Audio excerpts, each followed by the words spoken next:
Welcome to Sex Ed with DB. I'm your host, DB. Let's get into it.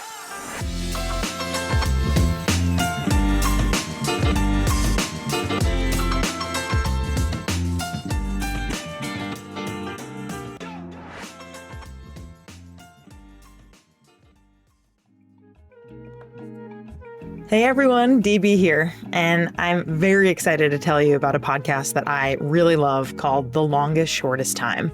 The show is hosted by Hillary Frank, and she covers all aspects of parenthood and reproductive health. She's got an episode called The Staircase about sex ed at her daughter's school. There's one about birth control and the FAA, and another that follows the wild journey of a single trans dad by choice. But she also talks to plenty of non-parents, so you don't have to be a parent to listen. The stories are surprising, fun, edgy, poignant. They'll just give you all the feels. And the show was on hiatus for 5 years, but I'm thrilled that it's back now with new episodes. Find The Longest Shortest Time in all podcast apps or at longestshortesttime.com.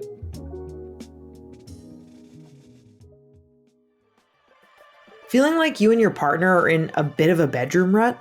Been there. What helped? A little Lion's Den adventure. Whether you're into toys, massage oils, or sexy games, Lion's Den has everything to help couples connect in fun, low-pressure ways. Shopping together can be half the fun.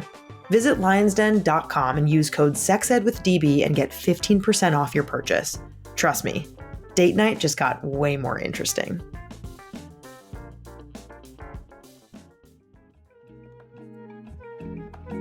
Here are my top 3 favorite things about Uberlube.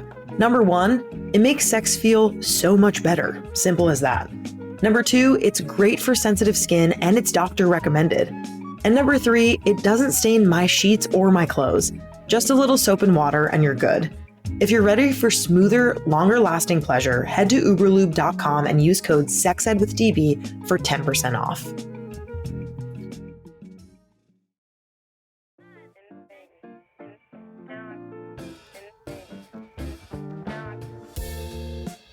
Hello, DB here, your favorite sex educator and pleasure expert.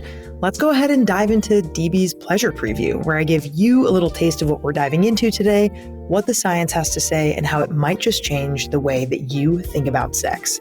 This week, we're chatting with Amy and April of the Shameless Sex podcast, all about blowjobs, for the last episode of season 12. Can't believe that we're here. Don't worry, we will be back in early November for season 13 with even more content and conversations about pleasure. If there's something we haven't covered yet when it comes to pleasure, we want to hear from you about it. Write us a review on Apple Podcasts or comment on this episode on Spotify with your topic ideas. I read them all. I can't wait to read them. So please write in. Would love to hear what you guys want me to talk about. This episode, we're here to break some blowjob myths, especially when it comes to pleasure. Blowjobs can be pleasurable to receive and to give. Whether it's the pleasure of your partner's pleasure, something you get with the help of a toy or some hands, or you're just a giver. Don't let the media tell you that blowjobs are only for fun for whoever is receiving. April and Amy are blowjob experts who have given some really hilarious and educational demonstrations at events. You don't want to miss them. They're fantastic. And they go into why it's actually called a blowjob, on top of giving so many tips on how you can be better at blowjobs right now. We also talk about what it's like to not enjoy giving blowjobs as a trauma response from coercive experiences. We know how unfortunately common this is for people. So if this is something you have experience with and want to avoid that part of the conversation, no worries at all. We have timestamps in the show notes for which part of the episode that you can skip. But if you're looking for a masterclass on blowjobs, from tactics to philosophies to history, this is the episode for you. And hey, if you're a bona fide blowjob historian, please hit me up at sexedwithdb@gmail.com. I would love to hear your trivia and your facts. Now, let's get to this fantastic conversation with April and Amy of Shameless Sex. And be sure to subscribe to their podcast too. Find that link in the show notes.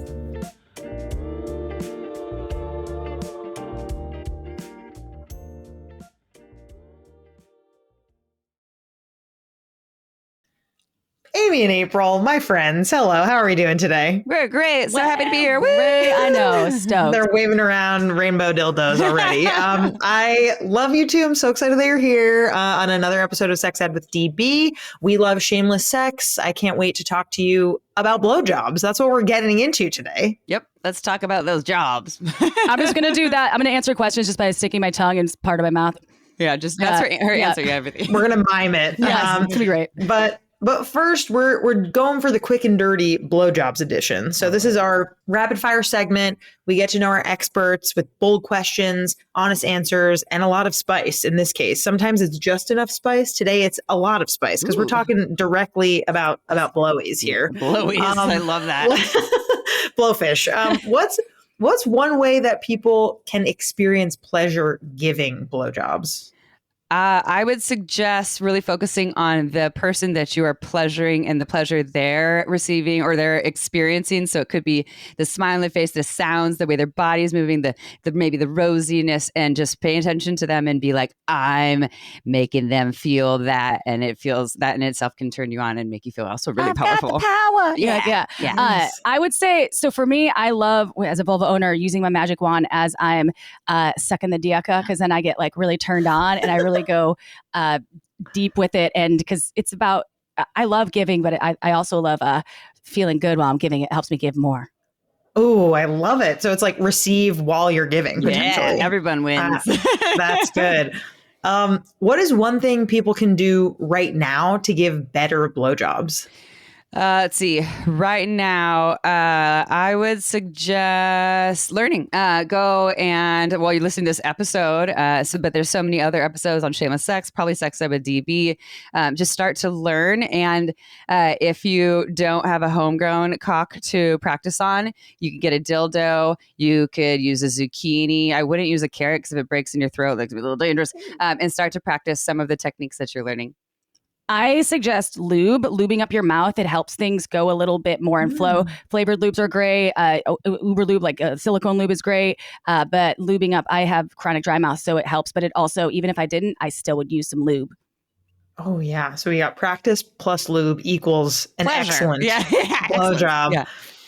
What's the number one thing that porn gets wrong about blowjobs? Let's see. I think a lot of what porn is doing blowjobs is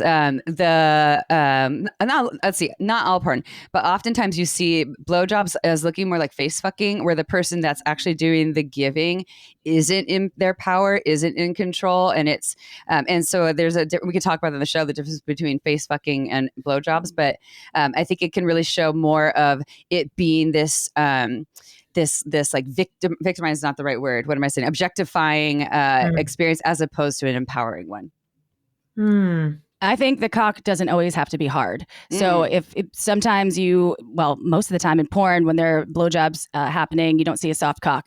And rarely. You could feel, even if you're the penis owner receiving that something's wrong with you, if you're getting some blowjob action, a blowy, as Danielle called it, and a blow pop. Yes, a blow pop, and that's okay. And as a giver, to embrace the soft cock when that happens, and it helps the receiver. Yeah, feel much. comfortable. Yeah. Love it. You guys are just we're going in head first, no pun intended, actually, surprisingly. But our last quick and dirty question is an easy one. Is deep throating necessary for a pleasurable blowjob? No. Tell me more. Tell me why. No, because let's see. If we're talking about we're talking about homegrown cock, right? Most of the nerve endings are on the head of the cock, and then there are nerve endings on the shaft, definitely a lot on the balls. But most of your attention and blowjobs are going to be on the head, anyways. So if you can't get a lot of the cock into your mouth, you're still getting this area that has a lot of nerve endings, and you can use your hands for the rest of it. You can add a bunch of Uber lube to your hands, and then your hands can feel like an extension of your mouth, almost like you're deep throating, but you don't have to actually deep throat. I'm in agreement here. And I think that deep throating, if it's an art and it can take a while, I have a small mouth, so it's not really for me that easy to do to get any size cock, whether it's like an average to whatever size it is. Like this rainbow dildo, It's hell no. not average. I would probably not even be able to fit to the orange part up in my mouth. So it has quite girth. It's girthy as well. Girthy and long. Yeah. Yes. Yeah. And I think like sometimes depending on the size of your mouth and your teeth, deep throating can be hard, and it can or be gag reflex. Yeah. Or yes. And Right. I brush the back of my tongue and I start gagging. So I think Same. like Me embrace too. the gag reflex and know that you can give a great blowjob, as Amy said, with your hands as an extension of your mouth and focusing on the head. I And the really balls. like And that. the balls. Don't forget the balls. Yeah.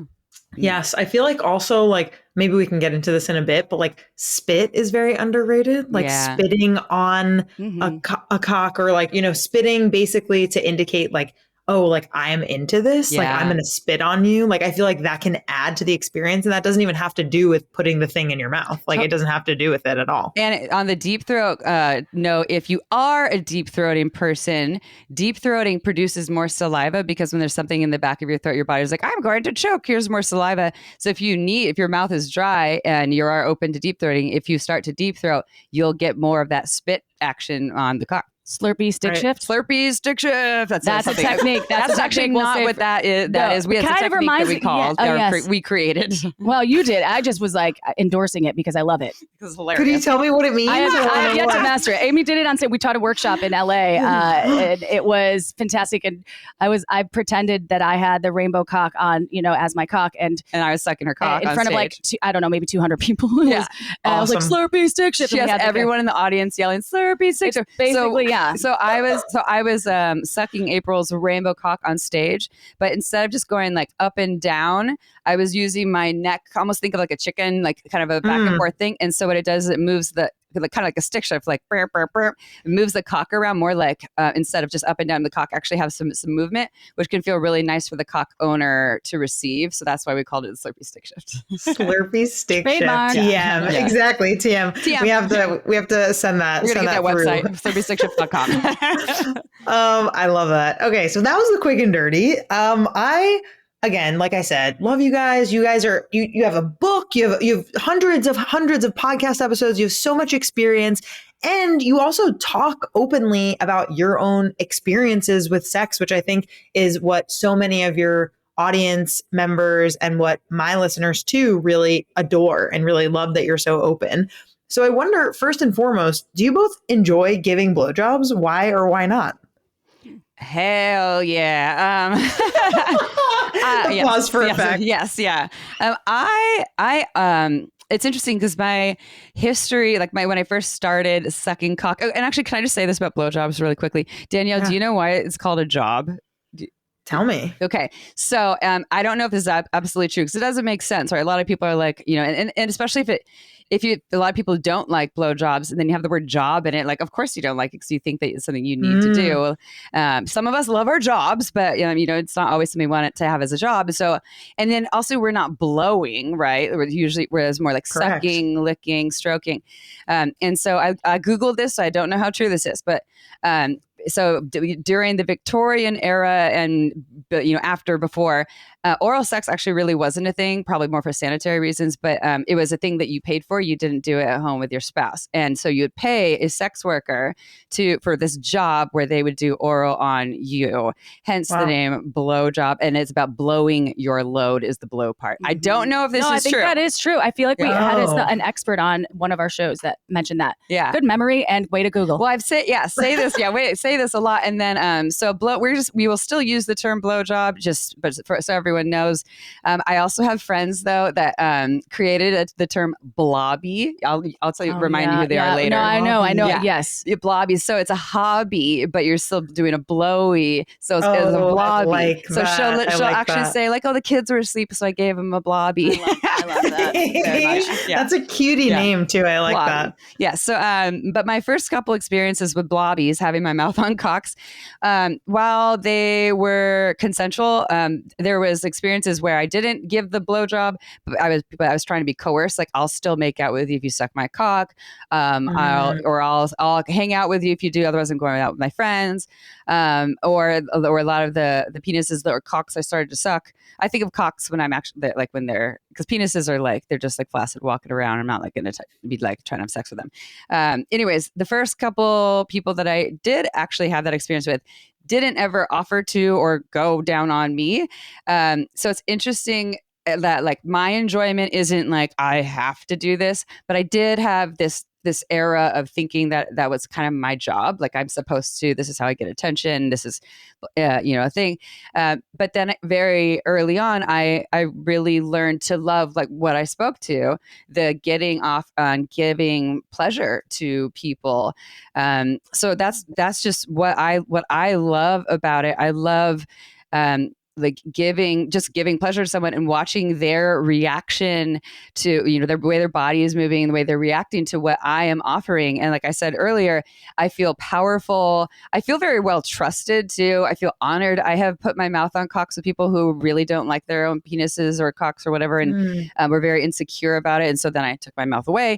So I also look at it as an honor with people who are like, you're inviting me into this very intimate part of yourself. So so I just love it. And I also feel like I'm really good at it. So that helps. If I didn't have that confidence, it might be different. So I love giving.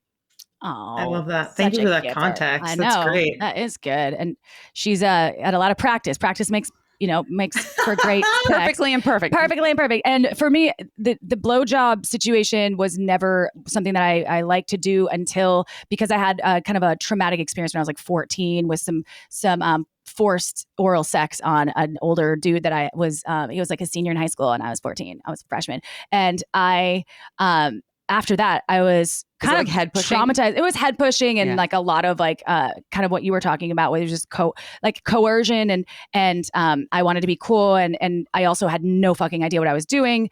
I talked about the small mouthpiece. I'm sure when I was 14, it was even smaller. So that was probably even harder. So it was something that I really avoided and it wasn't oral altogether. I was a receiver of a lot of oral, but giving blowjobs was not my thing until I was married and there was some blowjob action, but not a lot.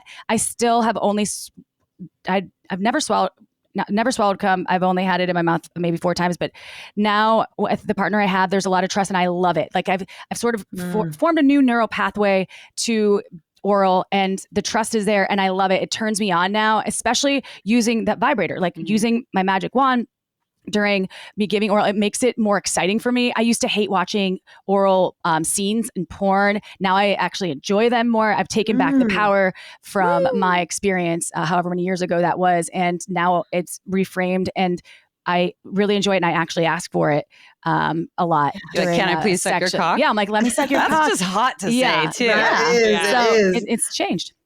Okay.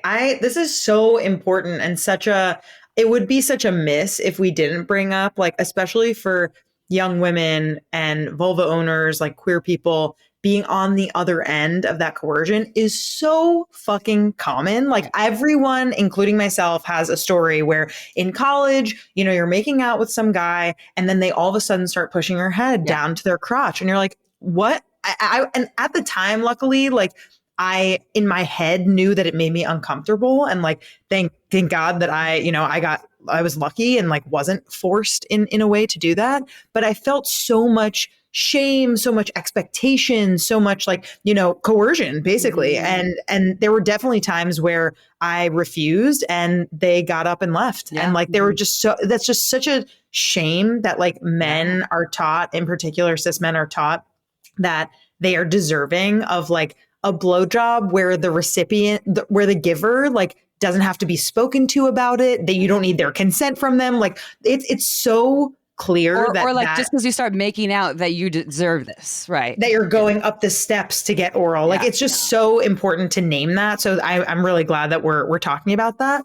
And I wish that as young girls, like we were taught like, hey, like you don't have to do this. And like the second that someone makes you feel bad, like you get up and leave. No, and instead you're made fun of at school for not doing the thing and or doing it too much. Or doing it too much. But I didn't experience that clearly. April, I'm very sorry that happened to you. It's okay. I've had plenty of time to process and I am through that portion of and now we get to enjoy it because the key is being with a partner who you want to do it with and who makes you feel like you're someone who is making them enjoy it and this whole thing, right? And like safety. You're feeling safe. Safety is number one. Yes. Yes. And like jumping off of that, right? There's this idea that blowjobs are inherently this like subservient or like submissive act, and it can be. But I talked about this recently with Midori, who came on and talked all about like, power play, and Goody Howard has come out on to talk about, awesome educators.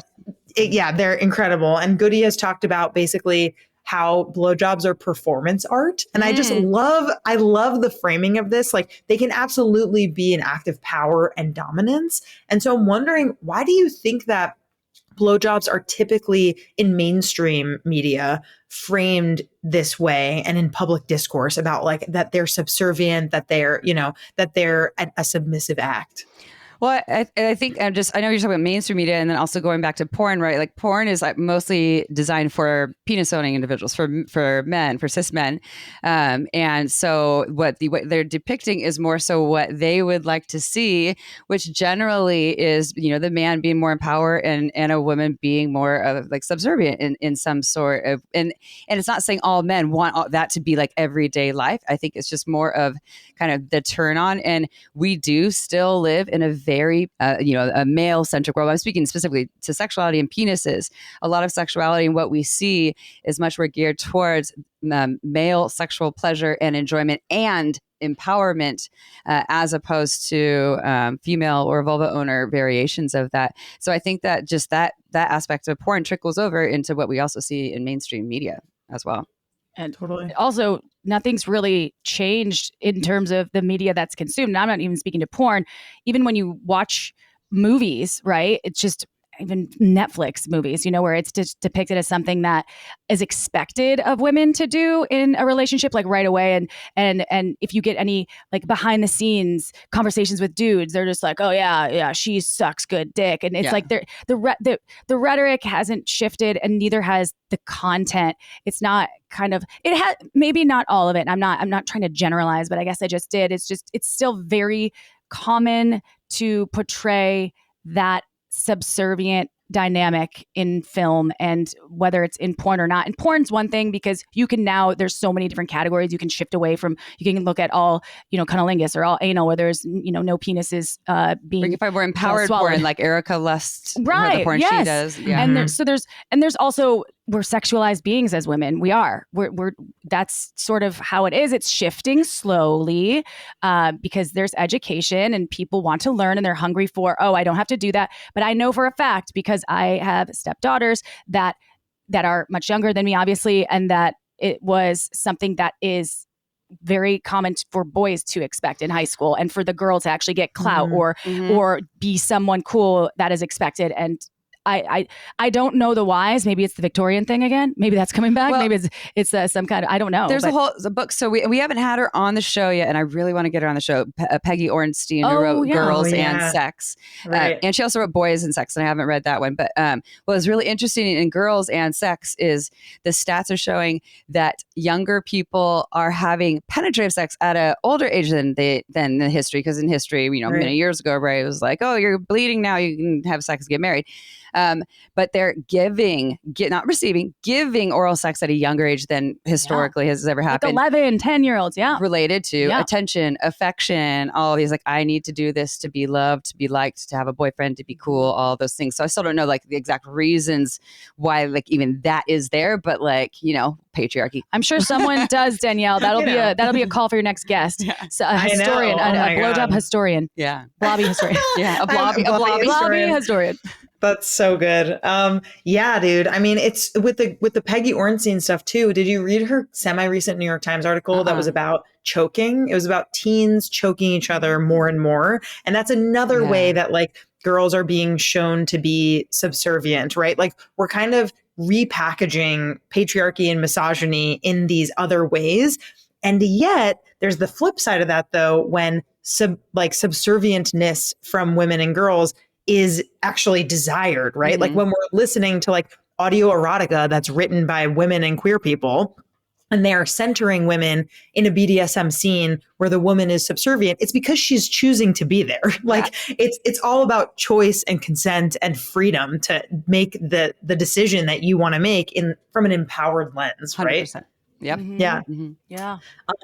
So back in 2020, so 5 years ago, you all had comedian Nick Scopes on to talk about trouble orgasming from blowjobs. So I want to talk about this, right? Like, this is a thing that's often misunderstood in kind of typical conversations around blowjobs. Not everyone who receives a blowjob can orgasm from them. And I think that it's more common than we think it is. So I'm wondering if you have any advice for people who want to try to orgasm from blowjobs but can't seem to. What would your advice be? Well, I'll start as the importance of how the giver shows up for that, right? So I've encountered many a dick that was like, I don't come from oral sex. In my mind, I'm like, I will break you, but that does come up. But I also in my mind say, but also Amy, be realistic, right? You as good as you can be or whatever. This is a different body, and so as the giver, not showing up with, even if you have that thought in your head, with that energy or those actions or those goals to try to make the person who's saying, this is hard for me or I don't do this, do the thing as much as you want to, because they're going to feel that energy. Just like for me as a pussy owner, if someone's going down on me and I'm like, hey, it's really hard for me to have orgasms from oral sex, and they're like, oh, I'm going to make you, or I'm really good at this, or I can feel the energy. A lot of pressure. It blocks me even more. So I think that that's just a really important thing for the receiver, making sure that the people you're receiving from are not showing up with that energy. And if they are, having a conversation with them about that, right? Like, hey, I love that you really want to pleasure me. And I love that you really want to help me have an orgasm. And I also, the more I feel this pressure to do this thing, the more difficult it is, the harder it is for me to actually go into that space. So I think that would be helpful. And another one is, so if having a hard time having an orgasm or not orgasming during sex is called delayed ejaculation. So we know of like early ejaculation. Ooh, I thought of a thing this morning. Erection direction. Like my erection direction. I was like, why have we ever said that? Like, erection. My erection direction isn't really where I wanted to go right now. Get it? I was like, where's it going? I know. Because it's like sometimes the erection direction, it's like soft, it's not pointing north. Hard. It's going south. Wow, that's good. I woke up and I was like, I have to share that with Amy. The first thing she thought is during a meditation. April's meditating. She's like, erection direction. Don't forget this. Like, I gotta trademark that. That's so good. I interrupted you. I'm sorry. I just it came to me. And I won't go too deep into this because there are people like Keely Rankin. She's amazing. She's been on our show many times. She specializes in cock issues, including delayed ejaculation. And delayed ejaculation is something that people experience for all kinds of reasons. It can be age. It might not be age too. And it's a lot of it is this mental, I'm not going to come. I'm not going to come. I'm not going to come. And so what I would say for those people, it is the same thing I would do for myself if I'm having a hard time orgasming, is to get out of my head and get in my body and just focus on the sensations and not the thoughts in my mind of just like, okay, pleasure, tingling, warmth, pulsating. Just stick with those pieces, and those little small sensations can actually lead to the bigger piece. It's often when we're in our heads, that's the main problem. I totally agree. And I think, look, some of these cases that I know, there's some lack of ejaculation that can happen if you take certain erectile pills, right? Sometimes the erection's there, too, right? And SSRIs. And so you can sometimes have no erections, but like maybe you're getting hard as a rock and you're enjoying yourself, but like maybe I would say like feel into your body, like Amy said, right? And if you are taking, like, we don't have studies on this. We don't know how many folks, but I know it is more difficult to ejaculate. And a lot of folks are just wanting that erection direction to be north. So they will pop a Viagra, or there's now this Blue Munch or whatever. It's like something that I've seen like 18 commercials for in the last 2 weeks. That's a dick pill? It's a new dick pill. Chew on it, Blue Chew. Thank you. Does it make your mouth blue like a Smurf? I don't know. I hope so. But the dudes chew on it, so I don't know. It probably hits you faster if you chew Maybe. it. What if they start snorting it? You're like, okay, bro. So just immediate. But sometimes I think that there's a lot of media around. It's very normalized eating a Viagra before sex, or to make sure that your performance is enhanced and you can perform right the way you want to perform. And I think there are side effects. I don't know. That's not necessarily answering their question for everyone, because Nick was a special case. Yeah. And I think that at the same time, one thing I've learned is to use this reverse psychology technique that's like, don't you dare come. Ooh, yeah. Don't you fun. dare.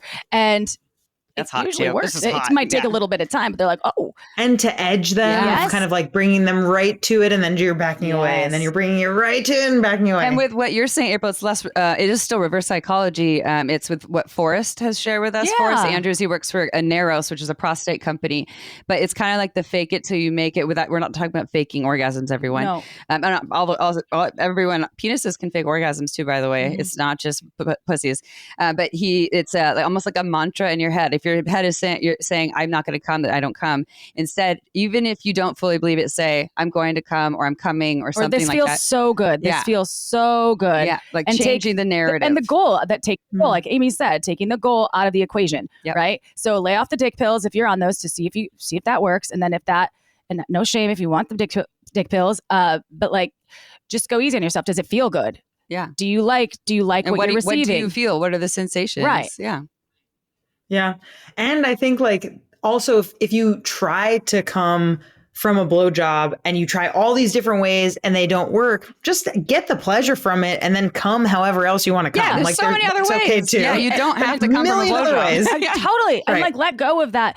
I couldn't come from receiving oral pleasure for a long time. And then I let go of thinking that I couldn't come from oral pleasure. And that really helps. It's really a mental game. We all know this. All of us sex educators out there, we say this time and time again, but remember this, get out of your head because your head is your largest sex organ, not your dick. Okay. Maybe you think it is, but it's not right now. Yeah. So your head, correct. Like you need your head is your largest sex organ. So it's directing a lot of things, but like, don't buy into all the thoughts that are popping in there, right? They're about consent, buy into those. We need those ones, but like, and boundaries. But like a lot of the stories that are going on are the things that are getting in the way. And I'm wondering, and this is just a question, make a question for your question.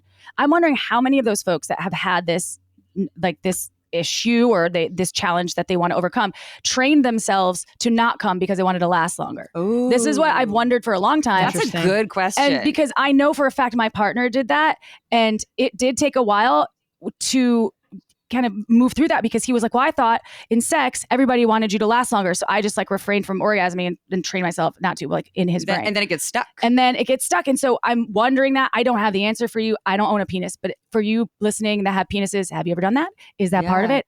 I have. I did have a client who. Your next research study for Danielle Bezalel. Yeah.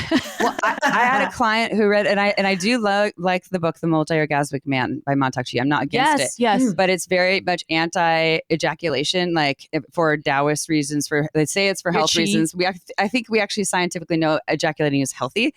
But it got in his head like, oh, I'm not supposed to ejaculate. And so then when he wanted to learn how, or not ejaculate, I don't know if they say like it's only once a week or once a month, something like that. And then it got in his head. And then when he wanted to start coming, he couldn't. So it's again. Well, can we talk about Lenny Kravitz? He's celibate because he wants to hold his. He hasn't had sex in I don't know how long. And I look at him like, I want to have sex with you so bad. I have sex with you every day of my life. And he's vegan and celibate. And I'm always like, how the fuck? Because it's all about, and I'm like, he does look like he's 30 years old and he's like nearly 70. So I'm like, go for it. But I don't know if there's any proof behind that either, but go for it. I mean, listen, you could do whatever you want to do. Most people, they want to come. So we're teaching you the tools. Exactly. Lenny, come talk to us. Come talk to us about it. Lenny, we're all available. We're all here. Looking to explore your pleasure in a supportive, judgment-free way? Lion's Den is the place I go when I want to try something new. Whether that's a beginner toy, a kinky upgrade, or just a little something to spice things up. They've got 50 plus stores across the US, a massive online shop, and expert staff to help you feel confident every step of the way. Head to lionsden.com and use code SEXEDWITHDB for 15% off in-store or online. Go explore. You deserve it. What if using a magic wand every day could actually improve your health? I ran a 21-day masturbation experiment to find out, and the results were so powerful, we turned it into a full-blown scientific study. Over 1,000 people with vulvas joined to measure the impact of daily magic wand use on pleasure, stress, sleep, confidence, relationship connectivity, and more. I'll tell you something right now. The effects go way beyond amazing orgasms. Want to see what we found? Head to magicwandstudy.com to check out the study that's redefining sexual wellness.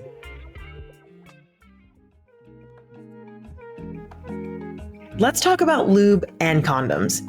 Here's a PSA for you. Oil-based lubes and latex condoms do not mix, but Uberlube, total game changer. It's latex compatible, silky smooth, and just 2 drops inside the condom and a pump outside can seriously boost your pleasure. Safe, effective, and sexy. Ready to level up your lube game? Use code SEXEDWITHDB for 10% off at uberlube.com.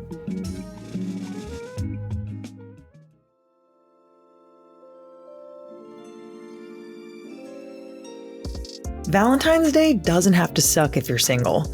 In fact, you can be the main event. I'm DB from Sex Ed with DB, teaming up with Talia from Dating Intentionally for a 4-day all-inclusive retreat in Palm Springs, California, from February 12th to 15th, 2026. This is just for single women and femmes, and there are only 12 spots.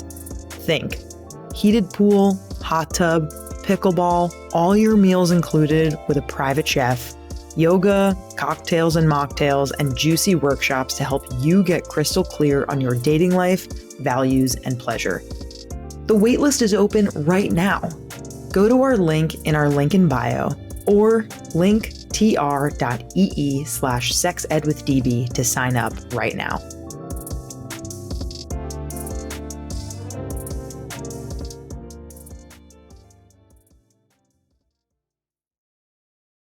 Let's talk about some actual, just the tips, pun intended, about jaw exercises, other ways to decrease jaw pain when giving blowjobs. What are your tips? So I actually don't even do this. I do have like I don't know if it's TMJ, one side pops. Click. Me click, too. yeah. My left side too. Yeah. It's so annoying. Clicker, and I'm like, is that related to some of the hearing loss and the ringing I have maybe there? grinding at night or something. I mean, I don't think so. My dentist says, anyways, blah blah blah. And so I don't really have an issue with this part, but I know a lot of people do. Like April talked about having a small jaw. TMJ is a thing, so I don't have to do this. But one thing that I would think about, well, there's 2 things. I don't know if anyone meditates around here, but if you have a lot of guided meditations, say relax your shoulders, but relaxing your jaw. Is so like you're just like it almost like not that your jaw just drops open, it's just slack a little bit, like you're not holding spaciousness anything between your teeth. Yes, yeah. It's like letting your jaw relax before, and then this other thing that just came to me. So I don't know if it would work, but maybe we should try it. When April and I read the audiobook for Shameless Sex, the book, they would have us do these exercises where I'm actually doing. If you watch the video, I'll do it right now. So I'm talking to Danielle right now, moving my mouth like crazy, but it doesn't even sound also, like I'm doing like this take necessarily. Your tongue and stick it out totally deep, totally deep. And then also a yawning kind of opens things up. That's like another kind of deep throat and then trick. You go me. Yeah, we didn't really do that, but just moving. I actually did. But moving things around, relaxing beforehand. Breath is always a big part of everything related to sex. If you're trying to relax parts of your body or your mind, I'll end mine with that. Yeah, that's good. I've actually used vibrators are great for. She loves back to the vibrator. I can't help it. It's so. I don't know what I did before I didn't own. Like, what did I do when I didn't have vibrators? Like, which I were you even alive? I don't even. No, know. I didn't get my first vibrator until I was like 23. Yeah, I got divorced. So I know. So it was. I used my vibrator on my. I definitely have that bone. I don't know what it is next to your tragus, I think, on your ear. It's like a bone that's right there. I don't know what it is, part of your jawbone, but it gets sore, and also temples, and it's all connected. So I use a vibrator. I've used the Theragun before, and that nearly bruised me. Yeah. I was like, April, that was really not smart. That really blow out your ears too. And so I was like, I'm gonna try the magic wand, the littler one, like the mini. Oh yeah, mini. Not the micro, but the mini, and that has like their lowest function. That helps like kind of prep and like soften the tissues, and obviously. Relaxation is a huge key part of it.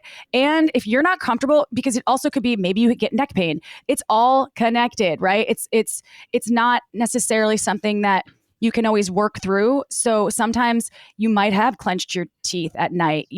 I had to wear retainers when I was little, and I was taught to clench my teeth at night. I've had to retrain my entire system to not do that, because I think that's why I have the lockjaw situation that I have. And so try some release techniques like that, like what Amy said, and then try your vibrator before. And then if you're not comfortable doing it, don't do it. Right? Like don't do something because you feel like you have to. If it doesn't feel good, if the position's uncomfortable, change the position. Or you use your hands. You're just tired of that dick in your mouth. Yeah. Get the dick out of your mouth, you know? Lovingly. Right. Try the balls. See if the balls are easier to put in there. Ooh, depends on the size of the balls. My partner's balls, your partner's balls would not fit in the mouth. Maybe one on a good day. That's so good. I mean, okay, the final question we have here before we build our sex toy team is what could you set the scene for like a new way that someone tonight can try to give a blowjob to their partner? Like walk us through like what the scene looks like. How are you prepping? You know, how are you prepping the room? What are you doing when you start to go down? What are you doing with your hands? What kinds of eye contact is there? Is there dirty talk? Is there humming? Like walk me through a scenario here. I'm going to take a twist on this as because you said new way. So I'm going to take a twist as if this is like someone you've already sucked this dick and you want to do it in a new way. So in terms of newness, I would do it in a new location, maybe that's in the same room or position, right? So if your partner's usually just laying on their back on the bed, maybe they're standing, maybe they're sitting in a chair, maybe you're not in that room, maybe you're in a different room. If you're in the car, be careful, you can get in trouble for that in public. Maybe you're in nature, you know, so trying to switch that up because humans love newness. I think we often think of like vulva owners need a lot more warm up. And maybe that's true for a lot of penis owners that they're like, just get it to my cock, I'm fine. But a lot of penis owners have not experienced a lot of the other warm up foreplay that involves all over the body before the cock, which can also be like a tease. Or when you start to go to the cock, you go really, really soft and slow before you start to move fast and hard. So again, if you're, you know, like my partner likes fast and hard, I just know this. Try something new, or if this is a brand new cock, I think starting slow and soft is a great way because it helps to build bigger sensation because you're not just jumping right to like the full speed. As you say, and I think about this all the time, go slow and then go slower than slow. And we came up with that tagline because April and I move really fast, so we need to practice that all the time, right? That's like our own mantra. It does work, though, especially with oral. Yeah. It does work. Yeah, and then, and of course, you know, adding lube. If you've never tried flavored lubes, we love the Wicked Central Care line. We love salted caramel, yum, yum. You get some coconut oil. They have coconut oil ones. Yeah, coconut flavor, all vanilla. I use some and I found a hair in mine for cooking and I was like, damn it, I gotta not commingle these things anymore. Actual coconut oil. I see. From the kitchen. I thought you said is their and flavors. then I like put it back and then I was like cooking. I was like, oh no, that's not okay. So maybe get two separate. Yes, I know. I'm like, or not tasty. Or Uber Lube if you don't want something flavored. And April will have a lot of things to add too. I want to add something. I'm sure this is from Midori, but every sex educator I know says this. The number one tip that is pretty consistent with everyone is enthusiasm. Yeah. If you make that person that you are pleasuring feel like you want to be there, you're enjoying it, you love this, or you at least like it.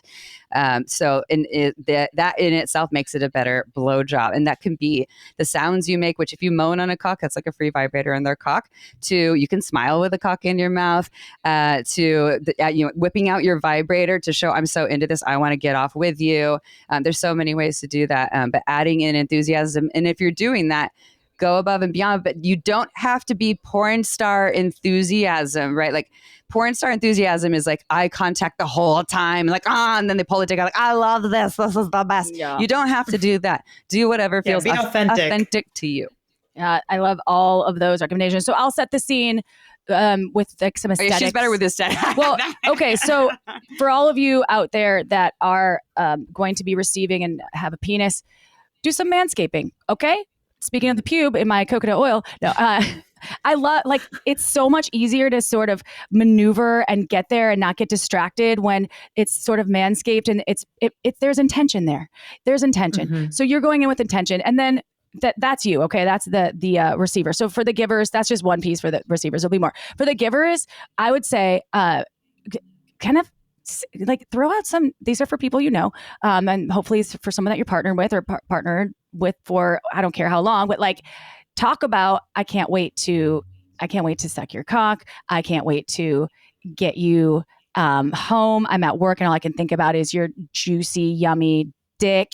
And for the receivers, I'd be like, yeah, wow, this is exciting. I manscaped, babe. I'm ready for you. And you could, I'm not saying or suggesting you send pics. You don't have to do that. Don't ever send us dick pics, please. But don't send unwarranted dick pics to anyone. Nope. So then Never. You get home, your partner's at home, you have your like flavored lube set, you're feeling good, it feels sexual. I would recommend don't go to dinner and do this because sometimes you get lethargic after the eating, right? Eat first, have it be the appetizer is the oral, have your cum rag ready just in case, right? That I have this one from Magic Wand that I love. You said eat the dick first. Eat the dick first before you eat any dinner. Yeah. And then have the lube. If you don't have the flavored lube, then just have some lube because it just makes everything easier. Lay everything out in the bed. There's intention there. Again, the position thing's great, and I think eye contact's great. But use some of those. You taste so good.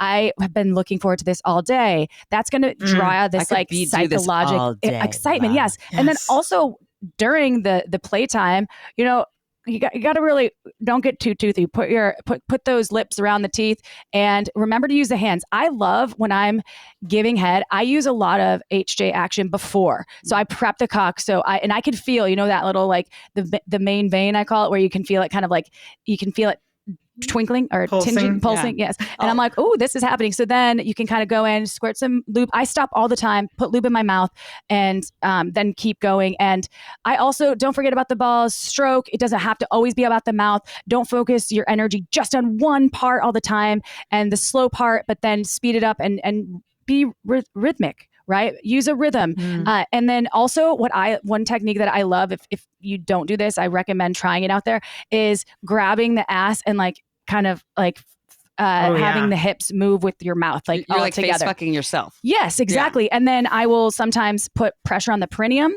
Not with these nails right now, but I have a technique for that. We got some wicked nails. Cynthia Erivo nails going on. I know. So these are not good for lesbian they're play. Good weapons. I know. So they're good. They're good weapons, and not good for anal. But when I don't have nails, and you can also use like a glove with a cotton ball. We've learned, but at the tip of it. Perineum pressure is so fun, and it adds a little extra element. And I really love that like technique of the hips because it usually works to a great advantage. And if you don't feel like having jizz in the mouth or you want to continue to play, I always ask tell me before you're going to come. And then sometimes I'm like, just come on my body or come on your own body or come on your own body. Yeah. And I think those pieces are really good. I also think smells are really important. So have a candle lit, have some, I had a lot of daytime sex and I love daytime sex, and I want to make sure the cleanup's easy because I have to go back to work. So I throw down the fascinator blanket or a squirt blanket, and then everything's lined up.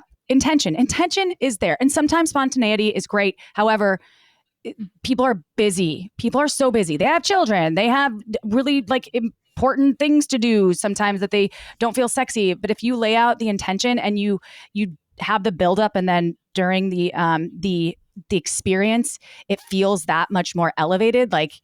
Put the intention in. If you really want to be a good giver, then put the intention in. And receivers, remember, snip, snip, snip those hairs. Yes. And I'll make this super quick addition. If you don't know what your partner likes, whether it's someone you've been with for a long time or they're new, ask them to show you with their own hand, how they masturbate. And then you try to mimic at least some of that with your mouth. Yeah. That's really good. That's so good. This is so great. I also love I've been waiting for this all day. Yeah. That is so sexy and can really add so much of that enthusiasm. Like Goody Howard says, blowjobs can be performance art. And the way that you're performing is sexy for that person. And it's also really sexy for you to feel in control of someone else's pleasure. She opened for our show in Dallas. So speaking of performance art, she did a whole demo on the art of sucking cock. And it was it might have been with our rainbow dildo, because I think she got one after it. It was amazing. She's a brilliant educator and has some awesome tips. So shout out to her. Goody, we love you. Mm-hmm. She's based out of Dallas. Goody. Yeah, we love you. We love her. So cool. All right, guys, we're at the last segment here. We're building a sex toy team. So Shameless Sex, you get 2 toys out of 3, and I'll contribute one of them. If we're building the the best sex toys specifically for blowjobs and for penis play. Okay. What are like two of your favorite toys to contribute to that? And do lubes count, or is it just toys? Lubes can count, but you only get two, and I'll get one. Okay. So what's your max two? So we each get one. We each get one. Okay. Do you want one, or do you want me to go first? Go first. Okay. I'm really digging here. Well, I'm gonna go with. Oh my god. I mean, obviously, I'm gonna go with the lube. So I'm going to a lube of some sort. Uber lube. You don't want something flavored. The Wicked Sensual Care flavored line. If you want something flavored. Like I just adding a lubricant to it, and hands, put lubricant on your hands too. Like genitals or mucous membranes, they like to be touched with moist, not dry, unless someone's really into friction. So putting that on the cock in your mouth and or on your hands can really enhance the experience. I have one other one too, but I'm see what April says. No, go. No, do it. The Tanga egg. I was gonna say that. Okay, you do it. Damn it. Do it. No, this is good. This is good because I was racking my brain, and your hands are a great toy, but you can use those sleeves. They have like those sleeves that have some texture on the inside that you can sort of use with yourself. But the Tanga egg, they're disposable mostly, but they're shaped like an egg, and they just have an opening, and there's different textures inside. They're meant for masturbation. However, because you can orgasm inside them, they come with their own lube. I'm not a huge fan of their lube taste, so I would recommend maybe not doing that, but that's a great preparatory tool. And honestly, okay, and I hate to bring it back to Magic Wand again because it's like overkill, but it's true. I put that on the frenulum of my partner's cock. Ooh, yeah. Not on the highest setting because he is much more sensitive. I feel like my clit is, so I put it on a lower, and that it really it enhances. Now, it's not something that I can hold there the whole time, but that's also a preparatory tool to sort of get the juices flowing. BJ. And then while I'm doing the BJ, there's also that's two. That's it. Give me, please. You're okay. excited. Give me three. We got three already. I know. I'm sorry. So the lube is super big, but there's these finger vibes from Jimmy Jane that you can use to stimulate the balls, and then the perineum. I was just thinking about this because they fit over your fingers. There's two of them. They look like they come in like the AirPod case kind of. That's how they charge, and they're purple. And those are super great. Like I started using them not too long ago because they're a new product. And for perineum stimulation while you're sucking cock, it's been really really fun because perineums love pressure and a little bit of vibration. So I would. And do you say perineum? I always say perineum. I say perineum. I know. See, so it's the same thing. We're talking about the same tomato. So that's it. Sorry, I went over. And the perineum is also like the taint for people who don't, it's kind of the spot, the gooch in between the PP, the penis, and the anus. The balls and the anus. Yes. Yeah. The balls and the anus, just right underneath there. Nacho balls, nacho asshole. Nacho. Right. Nacho. Until it is? I have no idea. That's what some states say. It's the nacho area. Nacho balls, nacho asshole. I'm just full of them today. Interesting. You really are. We got to write some of these down. Okay. The last one that I'll contribute is a silicone cock ring because I think that could be kind of interesting to add potential pressure. I can't believe I didn't think of that. Dang it. That's why we're a team. That's why we're a team. That's a good one. But yeah, could constrict, also has that vibration, could be really fun also, depending on where you put it, to have that vibration on your mouth. Make sure it's stretchy because look, it has to be stretchy. There is a thing, and don't buy titanium because it's hard to get off at the ER. I have a ER doctor friend. Super experienced people. So do not, and and you need to get those size. So vibrating cock rings. Yes. Okay. Yes. But that's a great recommendation. Yes. It helps you enhance your erection direction. Oh, going north. I'm so glad that you guys came on. Thank you so much for being my pal, just being great sex educators. You got a book, you got, Shameless Sex book. You got so many episodes. Where can people find you? We'll make sure to put all this in the show notes too. Super simple. Shamelesssex.com has everything that we're doing. All of our handles are Shameless Sex Podcast. So check us out. We're pretty much shadow banned. So you can go to Amy at Shameless Sex and find us. We're shadow banned on Instagram. Instagram on Explorer pages. TikTok we've been kicked off a few times, but we don't produce any content other than educative materials for people. We're really keen on helping people have more pleasure. So we're not porn stars. We're not shaming porn stars. We love them, but we're none of the content we put out is going to scare your your children or grandma. So that being said, we're pretty PG. On fucking episode. I don't know if grandma wants to hear that. But on our yes, grandma should. And it's fake, isn't it? Didn't we say face making love? Well, we call it face sex. Face sex. But the clips that are going to go on social media, anyways. Well, I say this because I'm into you have sex ed, and we're shameless sex, but we are very education. Like, look, people get it twisted. So I just want to make sure I say that right. Totally. Yeah. Yes. Well, I love you guys. I'm so glad that you're here. Thank you so much for teaching us all about the art of blowjobs and making sure that we got our techniques, we got our jaw unlocked, and we're ready to go. So thank you guys so much for being on. Thank you. We love you. We love you.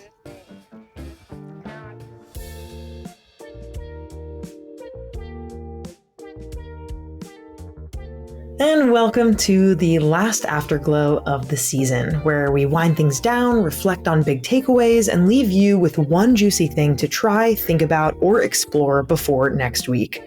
This conversation with Amy and April from Shameless Sex was so much fun. As you heard, we were laughing a lot, we were giggling, there was a lot of good times, and they're just such funny, brilliant guests. If you like this conversation, I know you're going to love their show too. TLDR, blowjobs can be pleasurable for all types of people, givers and receivers, but blowjobs can also be less pleasurable for some people than porn and common social narratives like to suggest. What matters here is being real with yourself and with your partner. Do you enjoy the act of a blowjob no matter which role you're playing? Don't focus on what you should be feeling. Focus on what you are feeling. Once you know what you're feeling, honestly, don't feel shy about playing some mind games with yourself. I really love this reverse psychology tactic of telling yourself you will not come, and you will find it actually makes it easier for you to get off with that in mind. Or you can try the opposite, focus on how good something feels and hype it up in your mind. Also, try some jaw release practices. If you're like me, a TMJ issue girly, you want to work around the jaw pain. And remember that deep throating is not a golden ticket for a great blowjob. Not everyone wants that, and not everyone wants to give that. I really love how much April and Amy talked about using lube for blowjobs. And obviously, you all know, you can get 10% off of Uber Lube as one of my listeners. The link is in the show notes. I've been yapping about Uber Lube for years now, so don't miss out on that. And of course, same goes for the Magic Wand, another underrated tool that can make blowjobs more enjoyable for everyone. And again, as always, find that link in the show notes for 15% off if you're into it. And here is the last pleasure practice of the week of the season. Practice. Don't use a carrot and choke on carrot shrapnel, please, but instead try a dildo, a cucumber, or a zucchini. I think even straight cis men could benefit from practicing. There are plenty of women with penises, and you might just be surprised what you enjoy. So just open up your mind. When you practice, don't focus on being good at giving head. Focus on what gives you pleasure in giving it. Thank you so much for listening. I love y'all so much. Stay tuned for some fun bonus episodes coming in the coming weeks. And we have a new season coming out real soon. So can't wait to see you then. Love you. Talk to you soon. Bye.